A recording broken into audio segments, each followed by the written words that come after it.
I'm about to make sawdust out of one of America's most iconic woods. And here's the thing, it will soon be functionally extinct. It's shaped everything from baseball to rock and roll, and we're probably going to be the last generation to have it. And this hits me right in the heart. I live on a 3-acre property with only 2 mature trees, and they're both doomed. It seems to be the only kind of tree that wants to grow here too. I can't fix the problem, but I can preserve the wood for history. So today, we're building out of good old American ash. I like to call this a project in its most optimistic state. At this point, all I'm seeing is the material translated into the finished project. But what I don't know is all the problems and all the wasted wood I'm going to make along the way. You see, ash can be tricky to work with. It likes to chip and splinter. It's nearly impossible to plane. It's also got really prominent grain patterns, so when you're joining panels, the join line can really stand out. And because it has an open grain pattern, it will soak up anything. That's why I'm taping these glue lines. I'm building a table to replace this. We call this the snow globe table because at Christmas, the top is covered with snow globes that we've gotten over the years. It's seen better days, and it's the wrong size for this space anyway. So here's an AI mock-up of what I'm hoping to build, but I'll tell you right now, this is going to be the most challenging build I've ever done. Before we get too much further into this project, I need to explain what's going on with the ash tree in America. It's eerily similar to what happened with the American chestnut, which is where this story starts. Chestnut trees used to dominate the eastern United States. People say when they bloomed, it looked like it had snowed on the side of the mountains. And these things were monsters. They were called the redwoods of the East. But sometime in the 1890s, a fungus hitched a ride on Japanese chestnut trees imported for landscaping and orchards. The Japanese trees were resistant to the chestnut blight, but the American ones weren't. And almost 100% of the species was knocked out. The landscape we see now is completely different than what it looked like before that. And sadly, no more chestnuts roasting on an open fire. But that's chestnut. We're talking about ash, but you need to understand that first, because the story of the American ash is just the second verse of the same song. You can still buy small chestnut boards on eBay, but they're really expensive because they're all reclaimed lumber and it's in high demand. I'm also wondering if someday someone will take this apart to use the ash, or if the piece will be good enough to keep. Well, it's not going to pass that test with glue lines like this. Oh well, nothing a little bit more sanding won't solve. Right now, ash is abundant and cheap, but all I have is this 3/4-inch stock, so I need to do some gluing for these legs. Man, I wish the glue lines were this easy to remove on the panels. I'm making a taper on the bottom of these legs because tapered legs are cool, and I have to justify the time I spent making a tapering jig somehow. Details like that matter because I want this project to be a piece of history that my daughters can appreciate after I'm gone. And I really do have the best daughters on the planet. They knew I was getting tired, so they put on their coveralls and came out to help.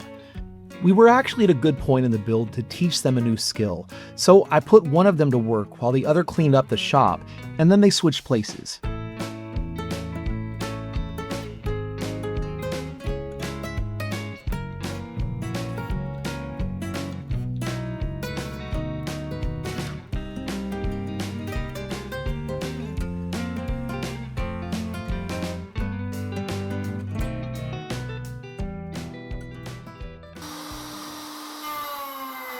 Woodworking joints have confusing names, like is this a mortise or is it a dado? I looked it up. It turns out it's a stopped groove, I think. But does it really matter? I mean, as long as it works, who cares what it's called? It's good to learn those things, but the only people that will ever correct you are the gatekeepers that want to protect the art of woodworking from, well, honestly, I don't know what they're trying to protect it from. Maybe panels that aren't square because you didn't brace them correctly, and somehow you're going to give us all a bad name? Or maybe totally obvious join lines like this one you're seeing here, which doesn't incidentally matter because it's going to be on the inside of the piece of furniture and no one will ever see it anyway. But one of the reasons this channel exists is to show you that wherever you are in your woodworking journey, it's okay. You belong here. And if you're thinking about starting, I highly recommend it. I mean, sure, watch some safety videos, but then just jump in. It's the best way to learn.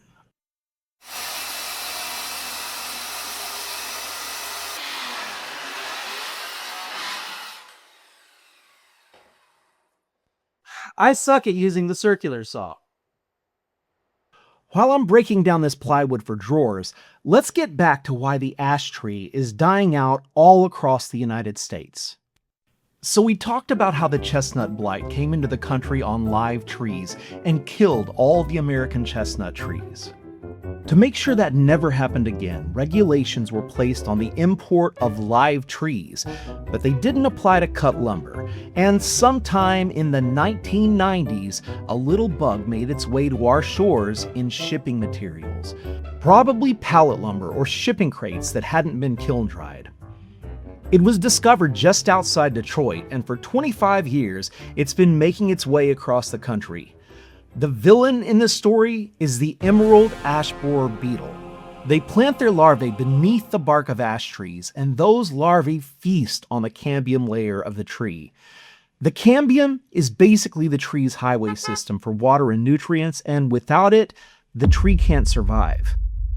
Faith hasn't taken this news well. In fact, this is me talking to her about it, and I know she looks bored, but honestly, it's just hard for her to talk about.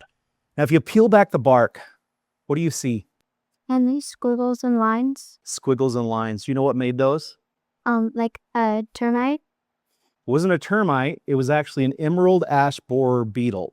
This is just one random place. If I cut anywhere on this tree, I'd see the same thing. What does that tell you about this tree?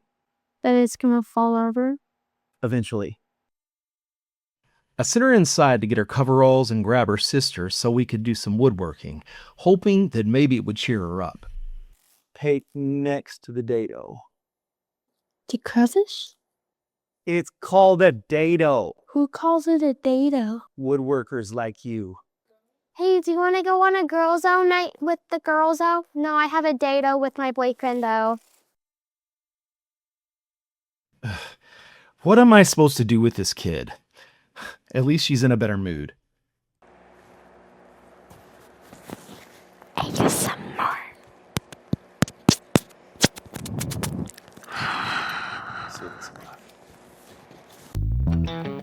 Building drawers is pretty fun, especially when you have, well, at least one of my kids is helping.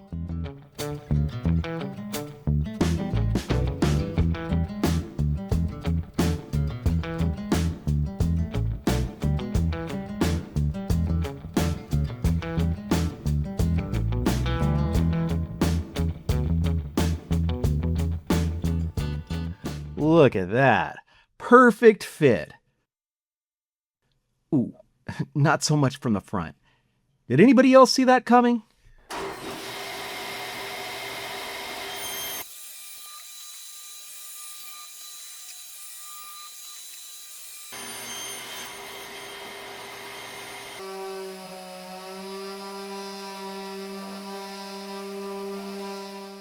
I know it's just ash, but knowing how soon it will be gone, I feel like I shouldn't be allowed to work with it. And here's why. I just messed this up. I placed the spacers wrong, and now I have to take them off, wasting more wood. I'm not upset because of what I spent on it. I mean, ash is cheap right now, and I know how to make some money. But I'm running out of material, and so I have to use these plywood spacers, which are not ideal because with the wood movement, they could pop off, and that's why I'm making these little slots. But here's the bigger reason. You may be thinking that with all the dead trees, the market is about to be flooded with ash lumber. I thought that too, but the truth is all that lumber will be unusable because it's going to be case hardened, which is what happens when the wood dries unevenly. It will never be stable, no matter what you do. So buy it now because it's pretty.